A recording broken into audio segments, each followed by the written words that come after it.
The lights of the Seattle skyline suddenly ignite as the city comes alive with the sounds and sights of night. In a rundown bar, a lone man sits beneath the hum of a fluorescent overhead light as he holds his whiskey in shaky hands. The man is an enigma. He appears at the Spade habitually at 10 p.m. and leaves just before dawn, ordering the same refreshment each time, a tall glass of Irish whiskey, never speaking words far from the usual or the occasional grunt or whisper. He is a shadow to everyone. To the passerby, this man is just a nobody. He is merely a bum who went down in his luck and turned to the bottle like many before him. To those who know, however, the man's name is Robert Elm, and he has a story to tell. The night was fraught with frigid rain and sleet. The typically lively Spade was deserted, except for Robert. He sat in his usual spot, back left table facing the wall, hunched over with his beverage in total silence, save for the hum of the light and the drumming of the bartender's fingers on the middle cash register. Over the years that Elm had drifted in as the sun dipped below the horizon, the bartender had grown curious of his motives. Though he told his customers the same old, lost his job, wants to unwind excuse. In his heart, he knew there was something off-kilter about the whiskey-loving shadow. Tonight would be different. The bartender bit his lip, took a deep breath, and approached his loyal customer. The barkeep placed his hand on the table and inquired in the friendliest of tones, "How you doing?" Robert jolted upright, as if he had heard a gunshot. He slowly lifted his head and peered deep into the bartender's face with his wide gray eyes. He possessed an unsettling and powerful stare that pierced the air in a way the bartender had never seen before. His mouth slowly slid open as he grumbled, "Fine. And you?" The bartender was stunned. He had expected the old geezer's usual response of a few quiet mumbles, but was greeted by a question that was startlingly normal. I'm just fine," the bartender said. "So, mister, I've been meaning to ask you." Elm's slowly graying eyebrows perked with anticipation. "Why do you come here all the time?" The drunkard chuckled and asked in return, "Why do you care what an old man like me does with his time?" "Because," the bartender said with a look of confusion, "you've come to my bar at the same time of the night every night for the past 12 years, and I am just now hearing you speak. I think that's reason enough for me to ask." The old man burst into laughter that lasted nearly a full minute. Finally, his outburst died off, and he asked, "You wanted to know why I wasn't talking?" "Yes," yelled the bartender. "It's been a riddle I've been trying to figure out about you for years." Robert sat his drink on the table and said, Well, new friend. Honestly, I was waiting for you to ask me that question. And now that we have the elephant out of the room, have a seat across from me." The bartender obliged, took a seat across from his new acquaintance, and, with a look of sheer amazement on his face, he asked, "So let me get this straight. You never said a word to anyone in this bar for 12 years because you were waiting for someone to come to you?" "Yup," the shade replied as the bartender gave a short laugh and continued, "Well, sir, what have you been waiting for so long to tell someone?" Robert Elm looked the bartender square in the eye and said, "My story, of course." The bartender gave a quizzical expression as the drinker went on, never breaking his gaze. "The story of why I ended up here. The story of how I narrowly escaped death itself. And since I don't see anyone else here, you, sir, are going to be the first one in a long time to hear my tale. You're in for a treat." The old man cracked a crooked smile. "Well, let's hear it then," the bartender said, and Robert chuckled again. "That's the spirit, kid. Grab a drink and get comfortable. You're in for quite a tale." And so, Robert Elm began his story. It all began back in November 1962. I was living in a small town in rural Iowa. Back then, everybody knew everyone else like family. It was a safe place. That's why my family settled down there back when the area was a barren patch of farmland. Through the entirety of my teenage years, I was chasing a girl named Elizabeth.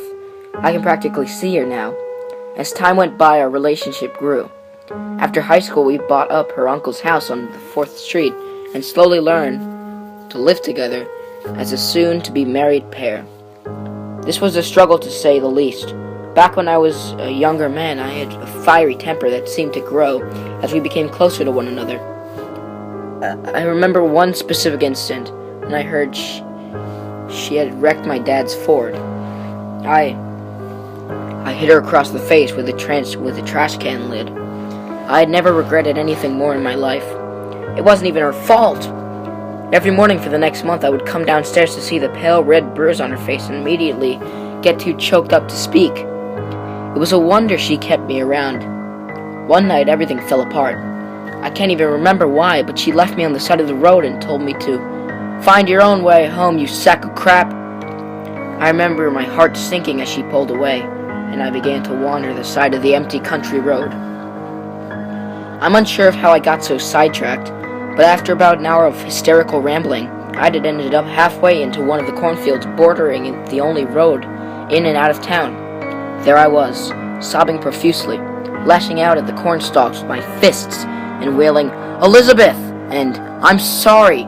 at the top of my lungs, with only the birds and the occasional scarecrow bearing witness.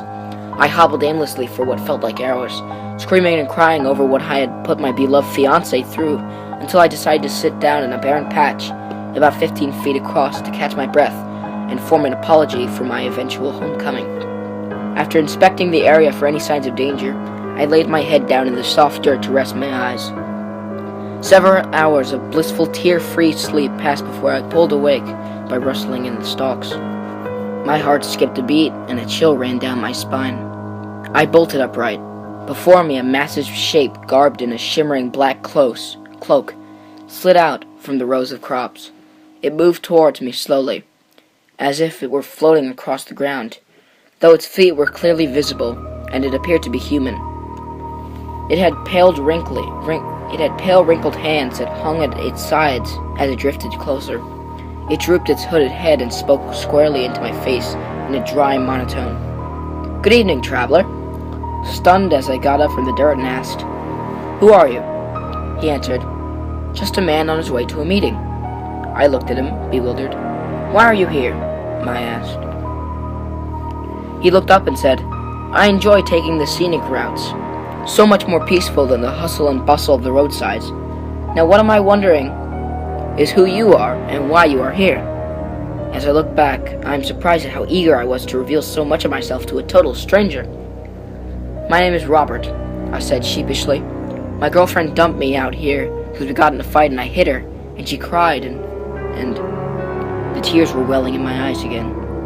"Say no more, friend," the man interrupted as he waved his hand. "I offer you a proposition. You may come with me, attend my meeting, my friends and I shall cheer you up, and we will take you back to your home in the morning. How does that sound?" A smile slowly formed on my face as I thanked the hooded figure. I reached out to shake his hand for his patronage, but he quickly recoiled, claiming there was no need to thank him. Together we made our way through the remainder of the field and into the forest that formed an undulated border between patches of farmland. As we walked, I had more time to examine my new friend's figure. He was a titan of a man, to say the least, with hands that could easily cover my own twice over, blending into the trees themselves. He towered over me at what I would assume to be well over 7 feet. He moved with surprising agility for someone of his size, darting through the branches and over roots at a speed of a tad slower than a jog. I had to walk nearly twice as fast to keep up. His robes still shimmered as they did in the cornfield, though a moon was no longer visible. Oddly, no matter how fast the man moved, his hood never failed to conceal his face. Growing bored of silence, I struck up conversation. "So, what's your name?" I asked. The man glanced down and told me, "You may call me Lombard. It is one of my many monikers." "Okay, Lombard. Who are these friends of yours, and what is this meeting, and